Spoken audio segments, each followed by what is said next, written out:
نحمدہ ونصلی ونسلم علی رسولہ الکریم اما بعد۔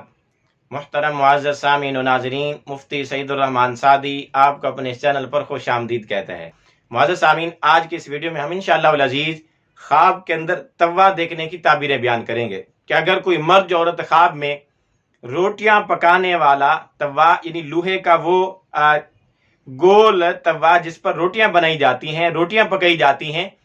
اگر کوئی مرد عورت خواب میں اس کو لیتے دیتے، خریدتے، اس کو ٹوٹتے، اس کو بناتے، اس میں کوئی خرابی اور شر پیش آتے دیکھے تو اس کی کیا کیا تعبیریں ہو سکتی ہیں؟ خواب کے اندر توا دیکھنا، اس کی تعبیر گھر کے خدمتگار سے، گھر کے نگران اور منتظم سے، انتظام سنبھالنے والے، انتظام دیکھنے والے سے،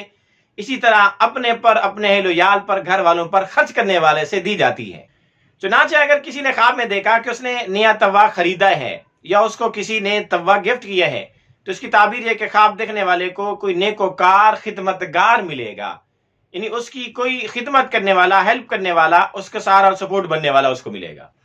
اسی طرح اگر کوئی مرد عورت خواب میں دیکھے کہ وہ توے کے اوپر کوئی چیز پکا رہا ہے تو اس کی تعبیر یہ کہ خواب دیکھنے والے کا جو خدمتگار ہے وہ صحیح کام کرے گا، درست راستے پر چلے گا۔ اسی طرح اگر کسی مرد عورت خواب میں دیکھے کہ توے کے اوپر کوئی چیز پڑی ہے، وہاں سے اٹھا کے وہ کھا رہے ہیں تو اس کی تعبیر یہ کہ خواب دیکھنے والے کو اپنے خدمتگار سے اچھا نفع ملے گا، فائدہ حاصل ہوگا۔ اسی طرح اگر کسی مرد عورت نے خواب میں دیکھا کہ وہ توے پر کوئی چیز پڑی تھی اور اس کو انہوں نے کھایا تو ان کو بری محسوس ہوئی اور ان کو کڑوی اور اچھی نہ لگی تو اس کی تعبیر یہ ہے کہ خواب دیکھنے والے کو اپنے خدمتگار سے کوئی غم، رنج، تکلیف پیش آ سکتی ہے۔